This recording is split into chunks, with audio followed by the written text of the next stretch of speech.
gentlemen, first of all, I'm tremendously excited to be back again at Teaching Academy. For the past year, I've done so with great pleasure, and this year I'm grateful to teach you to do it again. Okay, first off, where we're going to start, I was asked to direct your attention to something called Books. Alright, Books is a startup, and it basically offers you the tools to trade on investment market really easy. And what we're doing, we're starting a Bucks competition where you can just get a feel for the market. So download the app and join the competition. Go to B&R Introduction and all that kind of stuff, but not right now. Okay. Let's start then. Alright, we're going to start on actors in the financial markets. That's what we're going to learn today.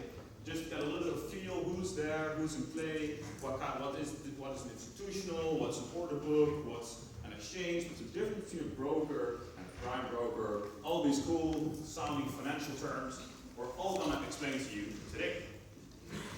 Okay, and first off, I want to set the record straight on something a little bit. Maybe I was made fun of by someone with a little bit of a white blue tie and something about my investment group. But the thing is that even though you have the most funding investment group out of the whole society, you still can become president. Okay, enough patting myself on the back. Alright, let's start. Academy committee. I should not forget that. Okay, can everybody who's going to put in a lot of effort for the upcoming year, building and doing all these academies, please stand up.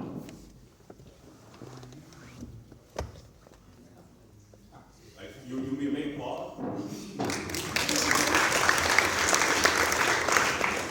Of course. But us, basically 5, there's more in the picture, who are unfortunately here today, are going to work very hard to provide academies and provide you the tools you need to make the right investments. Alright, the actors, the individuals. Okay, who trades? First of all, you guys will trade. That's the idea at least. That you join the investment group and start trading stocks, derivatives, whatever you have. In the umbrella term, we call them securities on the stock market. Alright, who really wants to join CFQ? Embarrassing silence. Alright, let me just pick someone who's close because I think that is, because you're going to get some more stuff. There you go. Alright, from now on you're an actor in the financial market. Alright, what stock do you want to buy? I'll hold to this. Okay, let's do it. Right, we're going to draw now. So we have our actors, and we also no we can't. Now we can. Gee, see how big my hand is. So we have actors and we have our markets. So this is you, schematically, of course. CFQ, alright. You're going to buy Ahold to live. Ahold. You think this is a good investment? Hands up for yes. Okay. Faith in mergers.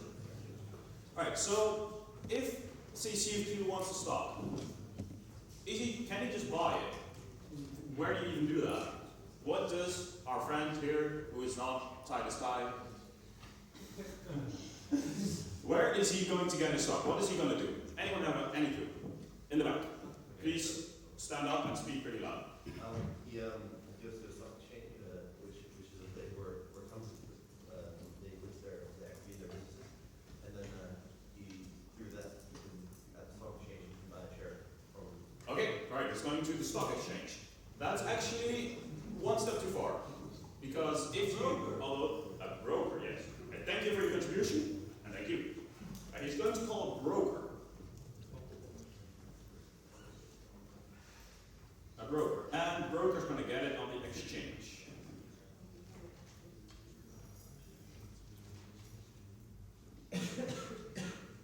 Okay, all right. What do we have for the broker? All right. Who wants to be a broker? Yes. There. Very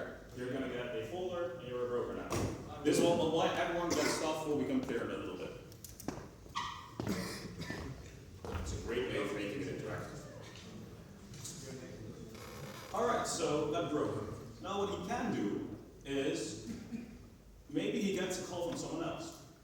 Someone who desperately wants to dump Ahold stock because he never shops there anymore. He's turned all green, all vegan and stuff, and he thinks avocado is just corporate nonsense. Right. It's this guy, let's give him a little beer. It's this old guy having his stock portfolio for a very long time, and he calls up his broker and says, alright, I want to get rid of this. And then the broker says, oh, I have someone who wants to get rid of something, and I have someone who wants something. Capitalism at work, bam, deal is made. This is something called internal clearing, where a broker just internally deals with the orders. This doesn't happen all too often, and it usually goes to the exchange line. But first, something on brokers. At B&R we offer Bink, and we offer the Giro. And there's one major difference actually. What do you think the difference between the two brokers is? Cost. The cost, yes. One is expensive and one is cheap. So, well, this has high fees, and this has low fees. Okay. Now you might think, alright, why is Bing then more expensive? Is there a race to the bottom anyway? Is it readable? It's not.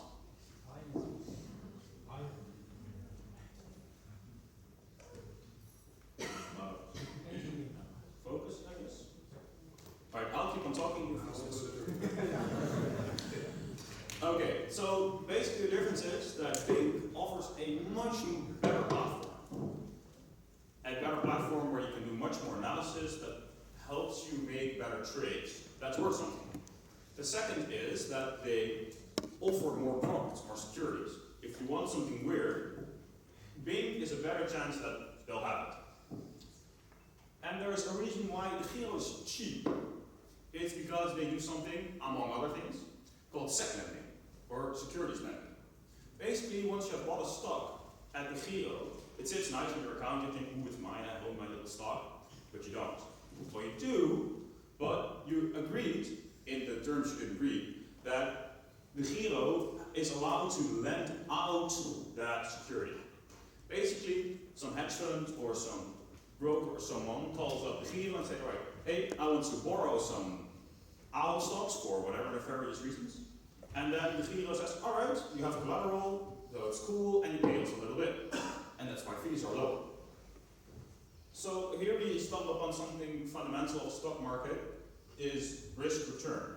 Or with low risk, the Bing, you have lower return. Well, lower return, high fees, it's the same. And with higher risk, you have higher return or lower fees. That's what you want. So, in essence, at 99.99% of the instances at the Giro, it will be fine. And at a little bit higher chance will be fine at Bing. Bing can still go bankrupt and there can be massive fraud there. It can like an Enron situation where everything that can go wrong has gone wrong. And it takes down Ernst & Young with it or something. All possible. But probably not. Okay, right. Yes, question. Has it ever happened before? That your security is not returned. The Giro is not very old, so in my memory, not. And Bing, I don't think so. Bing is actually that much more safe because it's just normal broker. They buy your security for you. All right. Who would go to Bing and who would go to the Giro? It's actually cool to quote some figures here before you all decide. Bing costs 10 euro per trade at least, and Giro 220 in general per trade. All right. Who is for Bing? And who? Oh, me too. And who takes the Giro risk return? Alright, some risk takers, I like that. You're going to be trading options and all kinds of crazy derivatives, and maybe we'll crash on person. Who knows? Alright, I'll hand the microphone over now to my colleague Stuart, who's going to tell you about the exchange. Okay. But before I'm going to talk about the exchange, I first need a volunteer again. Who wants to pay for exchange? Anyone? I've got a big microphone for you, otherwise I'll just pick out someone. Nice. Okay, so you're at the exchange, and why do you have a microphone? Because back in the days, the exchange, there was just a bunch of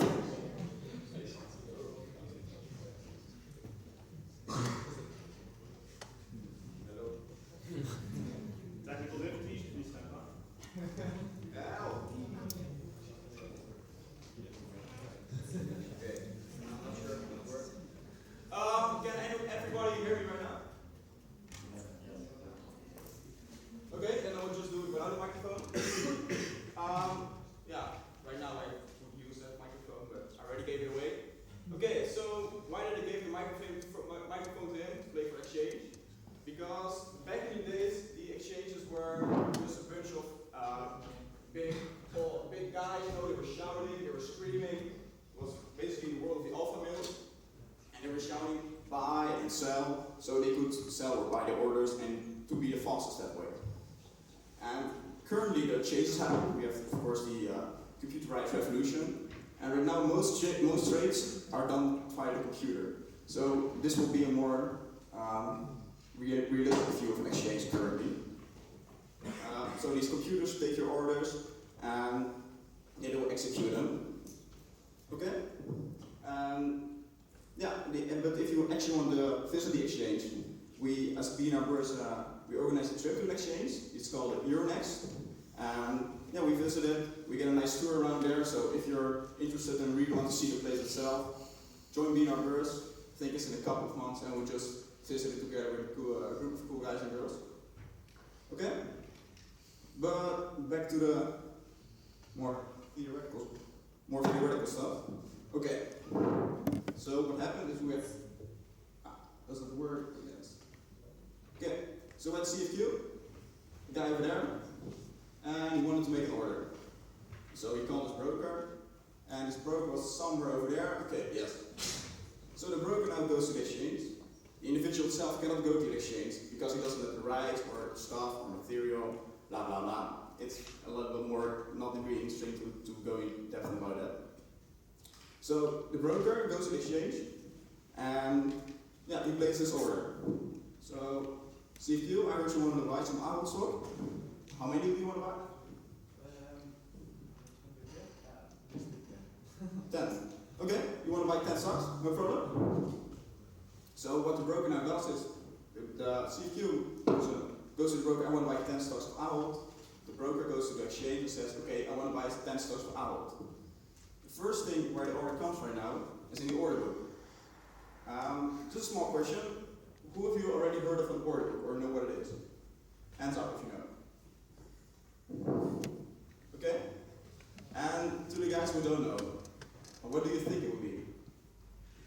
Anyone has a suggestion?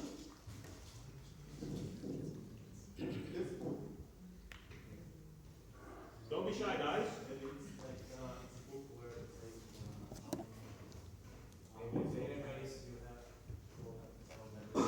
Yeah, okay, that's correct. Basically, the word says it itself is order book. It's basically a book filled with the orders in the market. And to make it a little bit more visual, I'm going to make an order book with you guys. So in the market, we have some guys who want to buy stocks and want to sell stocks. So on the left side of the order book, we have a buy side, and on the right side, we have a sell side. Okay, so let's say one stock Ahold is trading around 20 euros. Just a guess, so we can make a prices a little bit about that. So I'm just going to need some random people who are willing to buy and sell stock. Who wants to buy some Ahold stock? You. How many do you want to buy? 5. Okay. Well, you want to buy 5 Ahold stocks? Do we want to pay more or less than 20 euros? Of course. How much do you want to pay? 18. Okay. You're going to buy, right now I'm just going to put the Q here, just the quantity, and I want to buy 5 stocks at a price of 18 euros. Okay? Well, this order book's not really complete, we need some more buyers. Anyone else? Just shout. 116. Okay? Not sure if this order will be completed, but you can always try. Okay. And now we need some sellers. Who here hates Albert Heijn or Ahold? Or anything like supermarkets in general? Anyone who wants to buy, who wants to sell some stock? You. I want to sell 20. For what price? 22. 22, okay. So we're going to sell 20 for 22.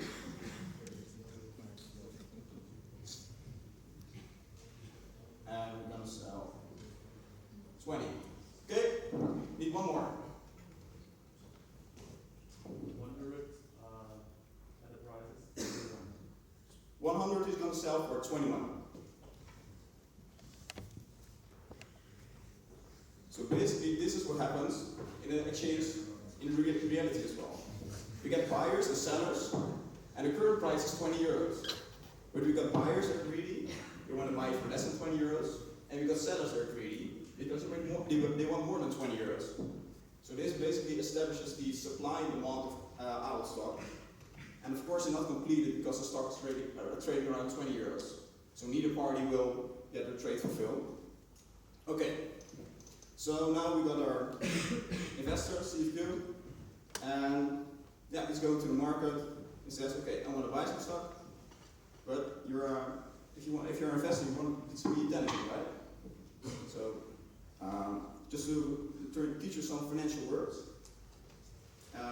In financial world, we don't call buy and sell prices, because buy and sell price is just something if you go to your local supermarket and say, okay, I want to buy a Coke for €1, maybe you can sell some empty bottles for 10 cents, I don't know. But finance guys are intelligent, they're alpha males, they want to be rich, so they're going to use expensive words. So for buy, we're not going to use buy prices, but we're going to use bid. And for sell, we're not going to use sell prices, but we're going to use ask prices. And why is this? Basically, the bid means these parties are willing to bid this amount for this amount of cash for this amount of stock.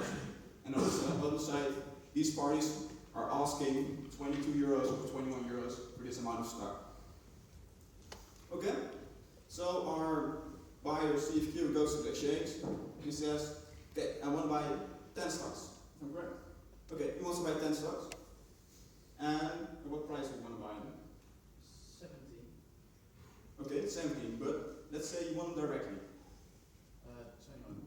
Okay, you can buy for 21. But the market price is 20. Yeah. Alright, but this is pretty cool. Alright, let's think about it.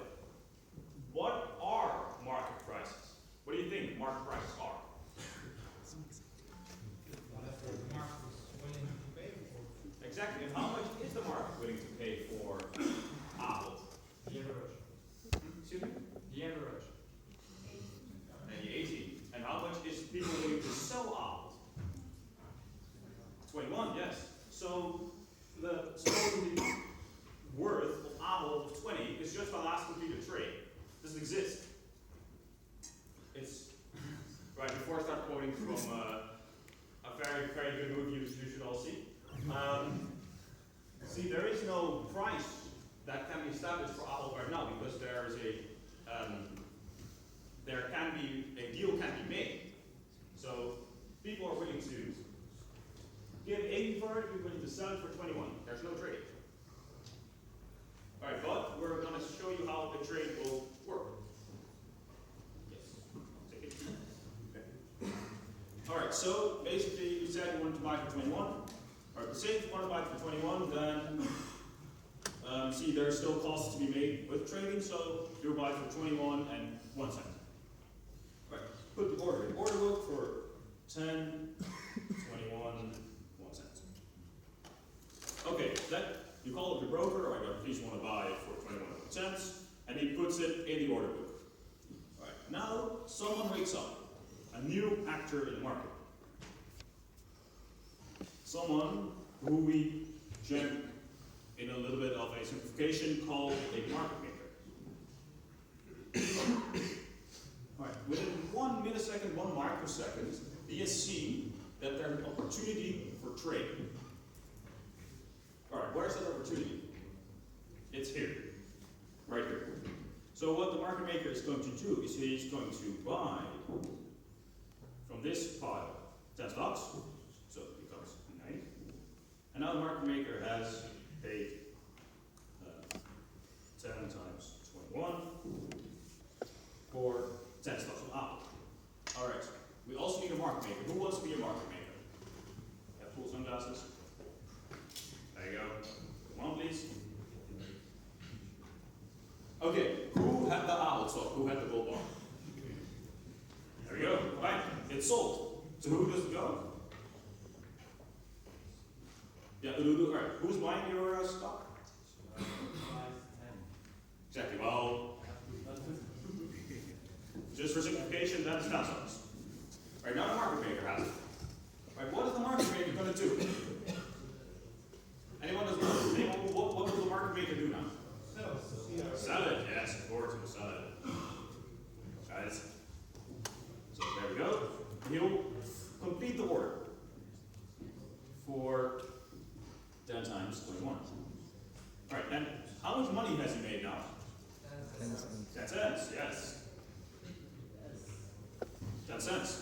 And what has he done, basically? What was his, why should he earn the 10 cents?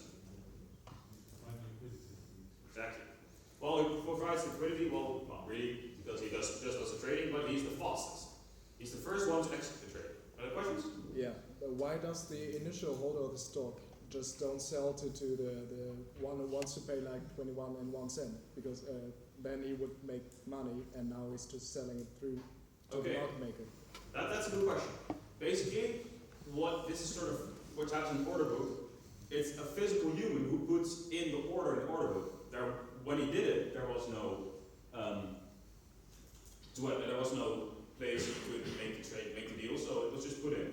And the same for the broker. He got a call for what we call a limit order to put it in. So he just did. And then obviously you need to keep in mind this is simplification. And then an arbitrage opportunity arose. You also have a question?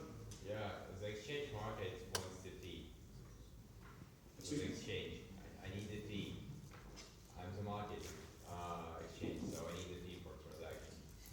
Yes, you get one from the broker. Broker? Yeah, I need 10 cents. Whatever it was. No, you don't get that.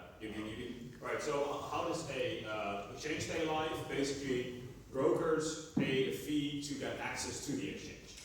It's not as if they get the money paid in arbitrage.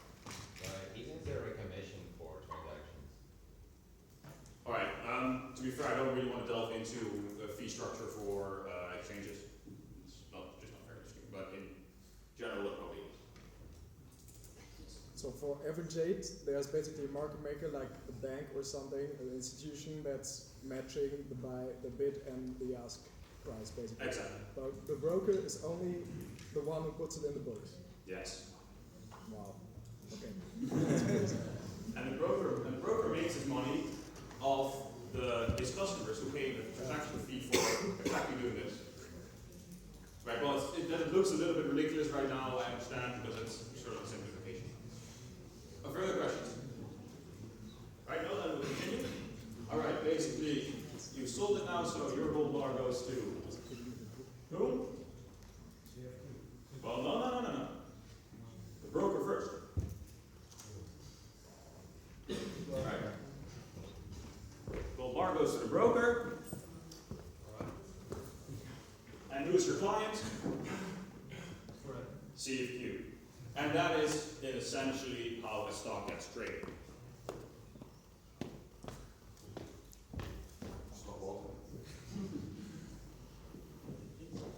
Alright. And he finally got the Apple stock. And we'll see if it turns additional profit. Okay, that's a little bit about just a simple idea about how someone of you might make a transaction. Alright, well, it's also cool to note, does anybody have an idea of who a market maker may be? Does anybody know a market maker? Optiver, flow traders. Yes, Optiver, we don't mention anymore. Flow traders, yes. We actually have one, I believe, not yet. Well, flow traders, yes. Right, flow traders is a partner of us. And they trade something called ETFs.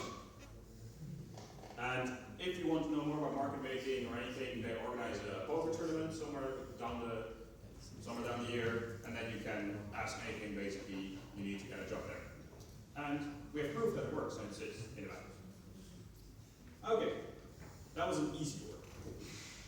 Right, let's now move on to institutions.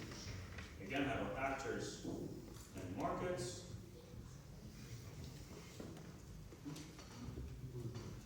And right, an institutional is basically just a company or an organization that trades on the stock market. All right, who do you think is the largest player in the financial markets? Who has the most money? We call that assets under management. Yes. What you saying? Hedge funds? It's not hedge funds, but good try. Pension funds? Yes, it's pension funds. But how much money do you think pension funds have under management? Any ideas, guys? Just shout. just shot three, just a number. Trillion. How much going? Trillions. A trillion, 1 trillion. It's more than 1 trillion. Trillions. 10 trillion. It's alright. We've been over it. It's 20 trillion. So it's 20,000 billion dollars. It's a lot of money, basically. All your grandparents are being paid for this, and it's a pension. Right? Who is the largest pension fund? The singular organization that is the largest? Any idea? Norway National Fund. No. No, it's not a. I think that's a sovereign wealth fund, which is financed by oil money. Well, they're being green, well, but that's what I'm saying. Yeah. All right. Anybody have any other idea which is the largest pension fund in the world? Vanguard? It's not a pension fund. Vanguard is a asset manager, basically, which does the same as a pension fund, but not just for pensions. But good try. Which government? No, the U.S. government is too fragile, but we're getting close. It's the Japanese governmental pension fund, which has 1.5 trillion assets under management. Okay, so just to give you a feel for their largeness, when they move in the market, it actually creates lots of waves. When they say, all right, well, screw fossil fuels, we'll go sustainable, that matters a lot. Just because the sheer amount of money they control. Okay, but a pension fund is made up of all kinds of desks where people sit behind them and basically think of ways to make money for the pension fund. And maybe for these men or women, think, oh, I stumbled on such a great idea that I am going to make a lot of money. Well, I could do the same for like all these old people, but I have a better idea. I'll pocket it all myself and charge the pension fund money to basically get a little bit of my returns. Not a little bit, most of the returns. And those for men or women or then split off and become a hedge funds. And usually most hedge funds are, not most, well, lots of hedge funds are split offs from asset managers. Not per se pension funds, but asset managers. Okay, I want to spend a little bit more time on hedge funds because hedge funds are sort of like investment groups. Except that hedge funds, well, they not always perform better, are more professional, their managers get paid much more than we do. But they only differ in maybe one important aspect, aside from all the management stuff. And people, what do you think? What do you think we have the freedom to do this? Take more risks? No. I think people can attest that from our B&Rers that people take enough risks. Yes. Has there like go short? They can go naked short, which is a kind of short, although the investment groups can go short as well. It's not what I'm looking for. It's their fee structure. Yeah. Well, fee structure, they get paid, you don't get paid. I'm looking for the important difference is how they're financed. Investment groups are financed by our own money. I'm pocketing my own 300 euros, putting it on the table to get in profit for me. Hedge funds are funded by other people. It's basically if I'm some really rich guy and I come across just someone who says, I have a brilliant strategy, a brilliant idea, you just have to hear this. And then the guy convinces the rich guy, and the rich guy gives him a ton of money, which he can invest with. But the idea is that a hedge fund follows the same, maybe not the same, as strategies which are very similar to the ones of our own investment groups. I'll quickly mention a few. A long-only fund, which basically hedge fund thinking, all right, I know which companies are going to outperform the other companies, and I know that because of, well, whatever, and they pick the companies they think are going to perform the best. We have macro funds. Basically, they are the guys who are following world events and making strategy based on that. For example, you could make a serious amount of money if you predicted when the Russian economy would collapse. And at some point, I didn't know this a little bit because we had Gazprom in our portfolio, which wasn't probably a good idea for a long-term stock. But at some point, the stock completely crumbled, and we were discussing, should we sell this, should we not sell this? And the stock recovered like 50% of its value. So if you know how the Russian economy and the stock market function, because you're a macro fund, you can invest at the right time. That's just an example. They read rule events. Mostly they're dealing with central banks because central banks are a cool, hip, happening thing in the financial world, basically. All right, we have something called distressed debt funds.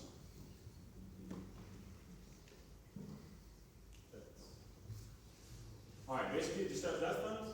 You have also, aside from companies that are performing good or well, they focus on companies performing shitty. So you have all these companies with bad managers and bad business ideas and just a terrible customer service and whatever. And they're all going down the drain for one reason or another. And the distressed debt fund basically says, all right, wait a minute.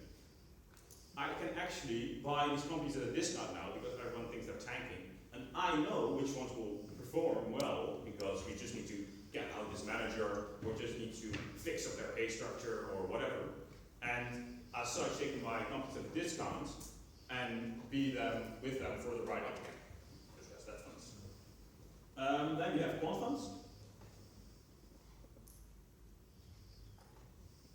Right. Are there any econometricians here? Probably asked it already. Econometricians? Tentative hands. Right. Basically, if you want to go in a hedge fund, it's your wet dream to get there. So quant fund. A quant fund is basically a bunch of really smart mathematicians, PhDs, whatever, usually from technical backgrounds, astrophysics, that basically decide, right, look, I can use my superior math skills, which I have because math is hard and people don't like it, and use that to model the stock market in such a way that I can predict where the stock market will go. Right? You hear terms like, well, I don't know, I'm not a mathematician. All right, and then you have high frequency traders. These are the guys who are the fastest, basically. What you saw that arbitrage is basically done by high frequency traders. What they do is they build the fastest computers, they have the fastest internet connection, so they're the first to notice arbitrage opportunities. The arbitrage opportunity is just a sure way where there's just something in the market which shouldn't exist because you can make money, and these high frequency traders, the first ones to notice that disturbance, basically that arbitrage opportunity, and they can make money because they're the fastest. They're populated by lots of technical guys and some finance guys. Okay,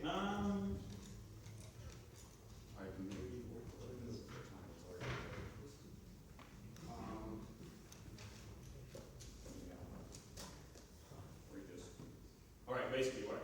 Let me just show that.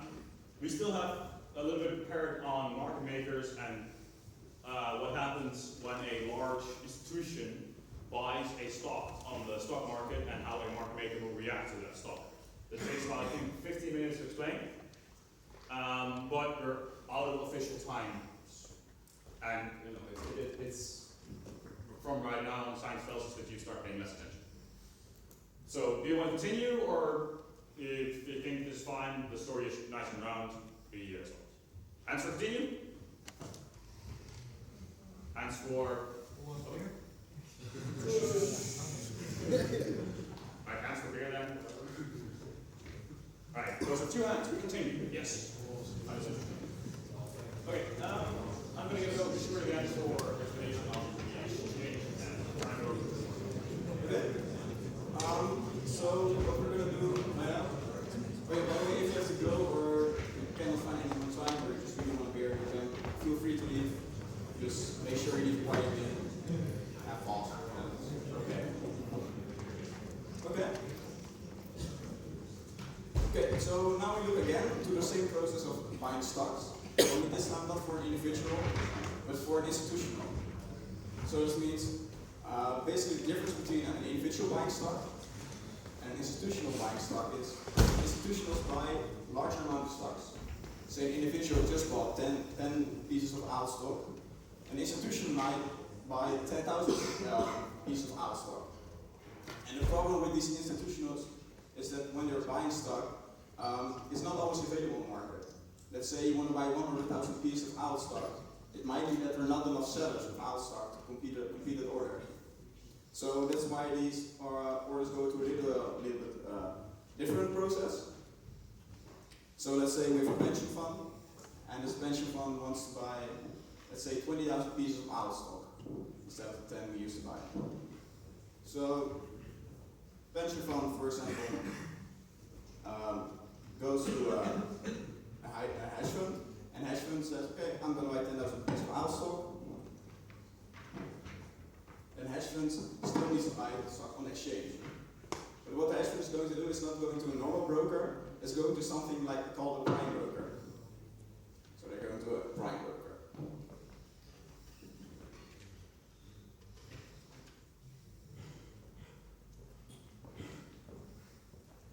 And the difference between a normal broker and a prime broker is that a prime broker is specialized in these institutions. They're specialized in huge orders, big orders, and they also offer some risk management for their institutionals, because if you're going to buy 10,000 pieces of owl stock, that's a lot of money, so they can help with the risk it brings. Okay? So, for the rest, prime broker has some other differences, but it's not really important for you guys to know. If you're really interested, look it up on the internet, there's enough to find out. Okay? So, the prime broker goes to the exchange again.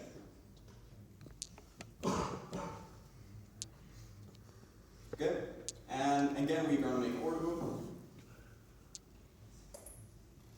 Our stock is still trading around 20 euros, and he wants 10,000 pieces. Or 20 of them. Okay, we're going to make a buy side and a sell side. Okay, who can tell me what the fancy word for buying was? The buy price. Bid. Okay, and the sell price? Nice.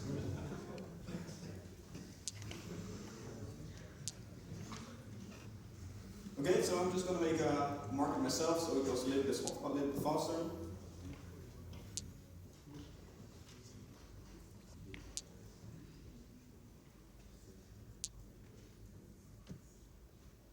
While he makes the drawing, does anybody know a hedge fund?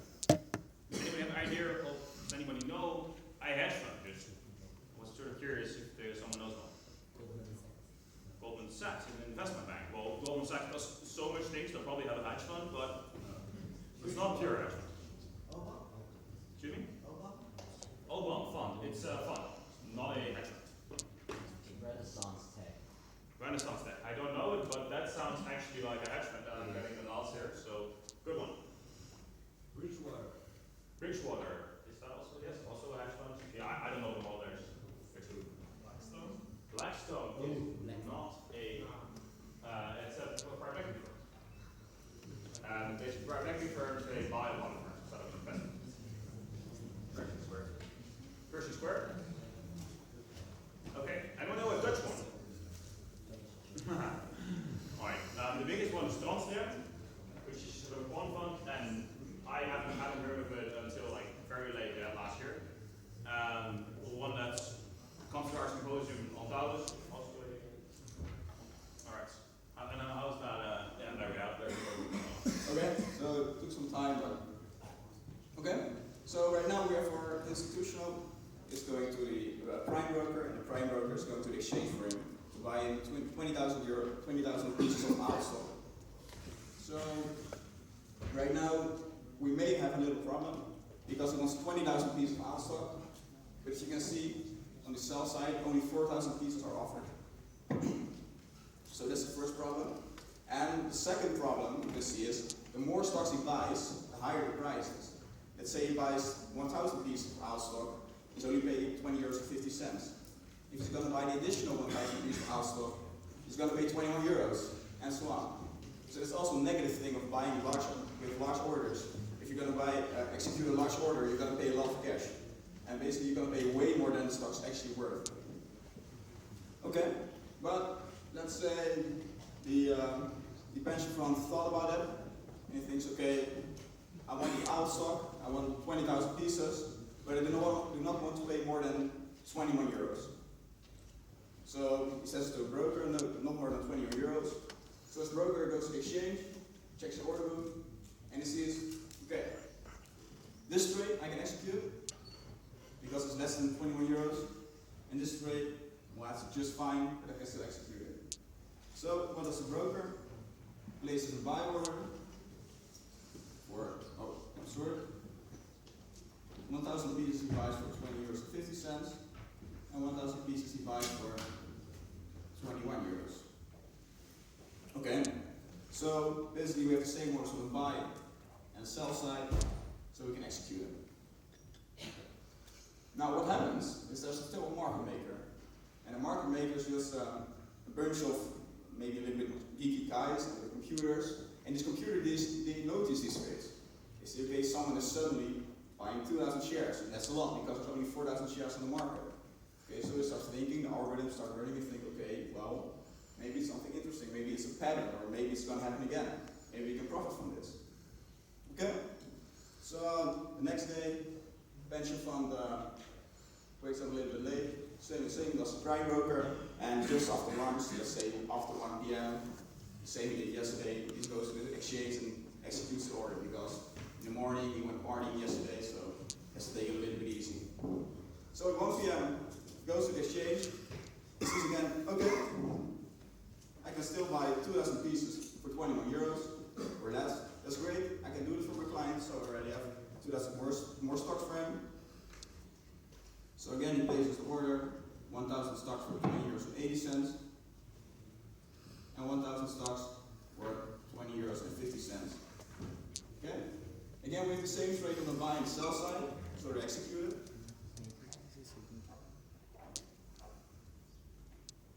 And yeah, the prime broker is happy, he just bought 2,000 pieces for his client, gets a small commission fee, so he's happy. And a market maker again looks to the market and says, okay, well, this is really odd. I see again the same trade happening, just below 21 euros. This is not coincidence. Perhaps there's maybe some huge pension funds know something about OWL, something really groundbreaking that's maybe going to implement new beer for students that's extremely cheap, and yeah, they're going to buy a lot of it. So they think OWL is going to rise. So the market maker expects more trades in OWL to be made. So the market maker said, okay, well, I'm smart. I'm going to profit from this. Okay, so the next day, the market maker wakes up a little bit earlier than OWL, and then the pension fund, I mean. And there's a new market that I'm making right now, so that's why I keep on talking. Okay, and then in the new market, the bid size is still the same. In the new market, the market maker goes again, okay, well, there's two trades possible below the price of 21 euros. Maybe if the same is going to happen again in the afternoon, maybe it can be a little bit faster. So maybe 2 hours before afternoon or before 1 p.m., the market maker goes to the market and says, okay, well, I'd like to have this stock. So what I do is, okay, I'm going to buy 1,000 pieces for 21 euros 80 cents, and 1,000 pieces for 20 euros and 50 cents. I'm just going to put here on the right side position of the market maker. You know this, market maker. Okay, you just bought 1,000 pieces for 20 euros and 80 cents, and 1,000 pieces for 20 euros and 50 cents. Before they get executed again. And right now, the market maker thinks, okay, well, I'm going to profit from this. I'm going to immediately put the stock I just bought back in the market. And for what price? He's going to put it in the market for 2,000 pieces for 21 euros. And does anybody already see where this is going? Yeah. What's going to happen? So basically, as you say, are they called high frequency traders, right? Yeah. Yeah, so they just profit on this change. Because the broker doesn't care much. So you buy just those anyway because Exactly. So because our frequency traders, or in this case market makers, they were faster than the broker, they bought before the broker, they bought 2,000 pieces for 20 euros and 50 cents, 20 euros and 80 cents, and he immediately puts them back in the market. And 2 hours Prime broker works up. Okay, thinks, okay, well I still see 2,000 pieces being offered for 21 euros. So I'm going to sell them. So I'm going to buy these. So the prime broker says, okay, I want 2,000 pieces for 21 euros. Now the market maker made a profit. Made a small profit because he bought 2,000 pieces for less than 21 euros and he sold 2,000 pieces for 21 euros. Okay, so this is something that's happening with institutional trade and basically also shows very clearly how the market maker is doing his job. Maybe this was in the time span of hours, but market makers can have these moments in time spans of maybe minutes, sometimes even seconds. So yeah, that's something that's really going on in the market. That's basically every time there's something called free lunch, free money to be made, people are ready to take it. Yes, I think what you also need to, we've talked a lot about how computers and everything's automated. You'd actually be surprised how many people are physically behind screens looking for these kinds of opportunities. It's essentially a work of lots of people in London and all these, there are thousands of people doing this work because there's lots of markets for lots of different things. But lots of it is done manually as well because you just need to assess whether you actually think the orders to buy the stock are going to keep on coming. The market maker basically assumed that there was going to be a large trade because we told you there was. You know that he's on the right path. But the guy sitting behind the screen just sees block trades of which are suspicious. And he takes a risk to profit off it. So it's always there's a risk and there's a reward. Well, essentially there's no free lunch. Well, sometimes there is, as in when it's way too obvious, but for the way too obvious cases, you have high frequency traders who do it within microseconds. And there's no free lunch there because you need to invest so much money in all that equipment. And here there's no free lunch because you need to take the risk that the block trade was actually not part of a larger trade. There's always risk and reward. Okay, I think this was all. Do we need to have closing statements? Closing statements by our commissioner. Right, guys. Thank you for attending this session. There will be a drink in the Smiths afterwards, so you can go there